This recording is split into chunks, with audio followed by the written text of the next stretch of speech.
August 1974, Memphis, Tennessee. It was a catastrophe for two of the biggest names in American music. Elvis Presley was dealing with prescription drugs, a broken marriage, and the crushing weight of being locked in a Vegas performance cycle he couldn't escape. Johnny Cash was facing his own demons, the darkness that always threatened to pull him back into addiction. On a muggy August evening, the two men discovered, at the same time and location, a modest South Memphis black church. They were both looking for something they had misplaced. Only a few people who vowed never to tell anyone were aware of what transpired in that church over the course of the following 2 hours, and it remained a secret for years. This is the tale of the night two legends became brothers, bound together by their mutual suffering and love of gospel music. Elvis Presley was in Memphis in August 1974, in between shows in Vegas. He should have been relaxing, hanging out with Lisa Marie, and getting ready for his upcoming performances. Instead, he was restless, unable to sleep, experiencing a spiritual emptiness that no amount of celebrity or riches could fill. Elvis grew up listening to gospel music. It was his base, his anchor, the music that meant more to him than any successful single. However, he had recently felt cut off from it. His relationship with God and his former self were severed. This certain evening, being at Graceland was becoming unbearable for Elvis. The mansion had the atmosphere of a prison. He entered an unmarked car through a side door at around 10 p.m. and began driving through Memphis without a specific destination in mind. All he needed was to move, to feel like he was in charge of his own life. After driving aimlessly for around 30 minutes, Elvis found himself in South Memphis in a mostly black neighborhood he'd visited periodically. Over the years, he had heard the most stirring gospel music he had ever heard at Mount Zion Baptist, a little church. Elvis watched from his car parked down the street from the church. There were lights on inside, which shocked him. It was late for a church service. He could hear a faint but distinct gospel song being sung. Elvis jumped out of the car without giving it any thought and strolled in the direction of the chapel. He strolled around to the back where there was a side entrance he'd used before when he wanted to slip into services unannounced. The door was not locked. Elvis opened it quietly and stepped inside. Meanwhile, roughly 20 m away, Johnny Cash was enjoying a similar night. He was staying at a hotel in Memphis for business and was having a hard time. The gloom that he'd battled his entire life was slowly coming back. Even though he had been clean for years, his despair persisted. It didn't make the sense of spiritual emptiness disappear. Prayer and gospel music were the only things that helped Johnny when he felt this way. So he'd asked his hotel concierge for recommendations of churches in Memphis where he may locate a late evening service. Mount Zion Baptist was highlighted by the concierge, stated. They occasionally convened for prayer in the evening. Johnny headed to the chapel and like Elvis found himself there late, unsure if he'd be welcome. In an attempt to sneak in undetected, he also proceeded to the side entrance. Upon opening the door, he was confronted by Elvis Presley. The two men froze. For a moment, they just stared at each other in the dim hallway. Elvis then said softly, "Johnny, why are you here, Elvis?" Elvis shrugged. "I suppose it's the same as you. Looking for something." Johnny gave a slow nod. "Yeah, same." After another time of standing, Elvis pointed to the sanctuary. "Come on, let's enter together." They went via a door that opened to the rear of the little sanctuary. The church didn't resemble the opulent cathedrals or well-known locations where both men typically played. It was unpretentious with simple wooden benches, a tiny altar, and walls that had seen decades of prayers. About 15 persons, largely senior members of the congregation who had attended the usual late evening prayer and singing service, were strewn among the pews. A man in his 60s named Pastor James Williams had been in charge of this. Led the tiny group in a hymn from the front of the church for 30 years. As discreetly as possible, Elvis and Johnny slipped into the back pew. While several individuals looked back and took double takes, Pastor Williams was initially preoccupied with the music and didn't see. The congregation was singing an ancient gospel favorite, their voices mingling in a way that told of years of singing together. At first, Elvis and Johnny just sat and listened. But suddenly, almost unintentionally, Elvis began to sing along. Silently, Johnny went with him. Their voices, even held low, were unmistakable, rich, powerful, conveying years of experience and emotion. Pastor Williams noticed a shift in the congregation's voice. He turned slightly and noticed two men in the back pew. It was a moment before he realized who they were. Elvis Presley, Johnny Cash, in his church singing gospel. Pastor Williams needed to make a choice.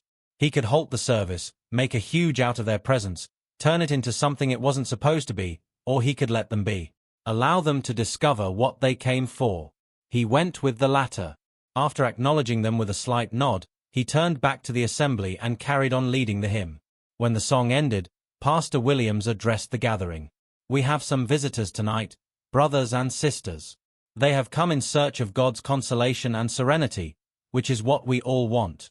Let's greet them as family." The church didn't protest since they understood what the pastor was doing. A couple others nodded toward the back pew.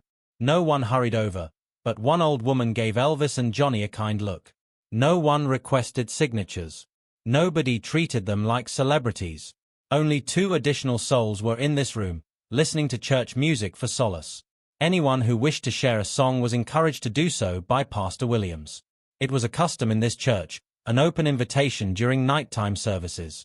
Various congregation members stood up and sang hymns and spirituals that had been handed down through the ages for a number of minutes. Johnny and Elvis listened in the back, taking it all in. After about 30 minutes, Pastor Williams stared directly at the back pew. "Brothers, you're welcome to share if the Spirit moves you," he murmured softly. Johnny and Elvis exchanged glances. Both of them were drawn to this location and this moment, even though neither had intended to act. Elvis nodded slightly to Johnny. "Together." Johnny gave a nod. "Together." They stood and moved to the front of the church. The congregation listened in silence. Elvis whispered to Pastor Williams as they arrived at the altar. "Would it be okay if we sang something, sir?" Pastor Williams grinned. "You can sing to God without my permission, son. Go ahead." Johnny and Elvis stood next to one another. No microphones, no stage, no performance, just two men in a modest church. Elvis started first, his voice carrying the opening lyrics of an old gospel hymn that both men had learnt as children. Although his voice was ragged around the edges from years of hardship, it was honest and sincere.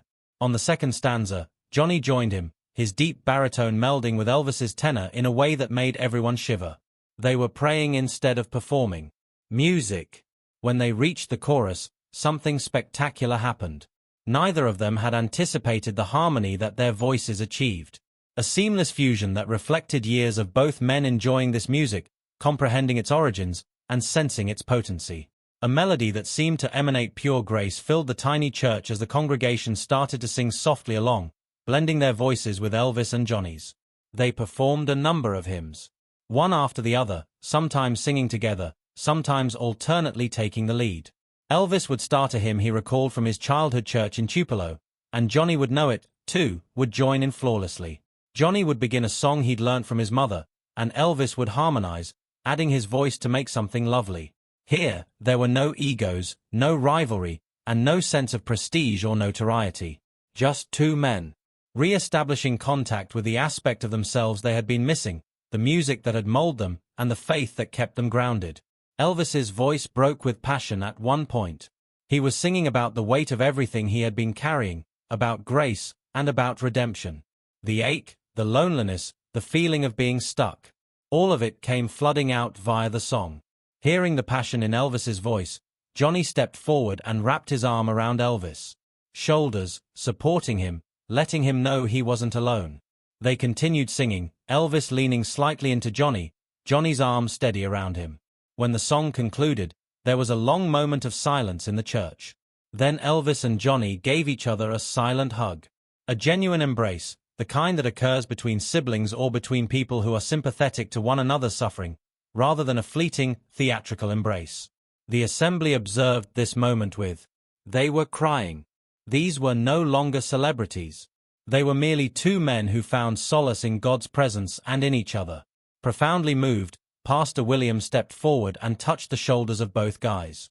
"Brothers," he uttered softly, "we appreciate you sharing your gift with us. God bless you both with the tranquility you desire." Johnny and Elvis remained at the church for another hour. As the service went on, they sat in the front pew and listened. They prayed while the congregation prayed. When others sang, they joined in. They also didn't leave right away when the service ended at midnight. They were invited to Pastor William's tiny office at the rear of the church. "I know you both probably need to leave," he responded. "However, I would like you to know something. What occurred here tonight, it was sacred and it stays here. We in my congregation are aware of privacy. We are aware that there are moments that are best kept private." Elvis nodded, obviously moved. "Thank you, Pastor. I needed this more than I can tell." "We both did," Johnny continued. "Thank you for letting us be part of this." Pastor Williams smiled. "You're always welcome here, both of you. This church is available to you whenever you need a place to stay." Elvis and Johnny paused in the parking lot as they exited the chapel via the rear entrance. Johnny began, but he was at a loss for words. For him, Elvis completed. Yes, it was. For a time, neither of them wanted to disturb the enchantment of what had just transpired. Finally, Elvis confessed, "Johnny, I've been struggling. Really struggling. Tonight helped." Johnny put his hand on Elvis's shoulder. "I know, brother. I've been there. I'm present. However, evenings like this one serve as a reminder that we are not alone. God is present. And we've got each other." They struck a covenant that night, not said, not formalized, but understood. They would encourage one another through the dark, check in, and be there for one another. They shared direct phone numbers so they could contact one another in an emergency, rather than private numbers that passed via gatekeepers and managers. Over the next 3 years until Elvis's death in 1977, they would employ those numbers repeatedly. Late-night calls when one of them was suffering. Quick talks that were just checking in, making sure you're okay. The Mount Zion Baptist Church fulfilled its pledge. They never discussed that evening in public. Occasionally, some of them would bring it up to relatives, but they were always told to keep it quiet in order to honor the sacredness of what had transpired. The narrative only became public knowledge after both Elvis and Johnny had died when their secret journals were uncovered. Elvis has written about that night in August 1974. His entry was basic. "Tonight, I visited Mount Zion. Couldn't sleep. Needed God. Found Johnny there. We sung together. First time in months I felt tranquility. God, thank you." Johnny's diary entry was lengthier, more descriptive. He described the surprise of seeing Elvis. The power of group singing, the time Johnny propped up Elvis when his voice broke. "Tonight I watched my brother hurting," Johnny wrote. "And I witnessed both of us simultaneously discovering grace in the same location. That's not coincidence. That's God. I pray Elvis finds his way through the darkness. I pray I can be there to help him the way he's helped me just by being there tonight." When these diary entries were subsequently published years after both men had died, the surviving members of Mount Zion Baptist verified the narrative. It happened just like they wrote it. One elderly woman who'd been there stated, "Those two men came into our church with tremendous burdens, and for a little while through gospel music and God's grace, the weight of the burdens decreased. It was lovely to witness." For many, the tale of Elvis and Johnny singing together in that tiny Memphis church came to symbolize the essence of gospel music. A place where everyone is equal before God. Where fame and status fall away, where suffering can be shared and burdens can be alleviated.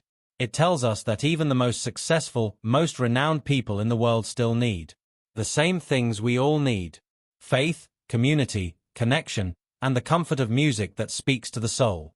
That August night in 1974, two legends weren't performing.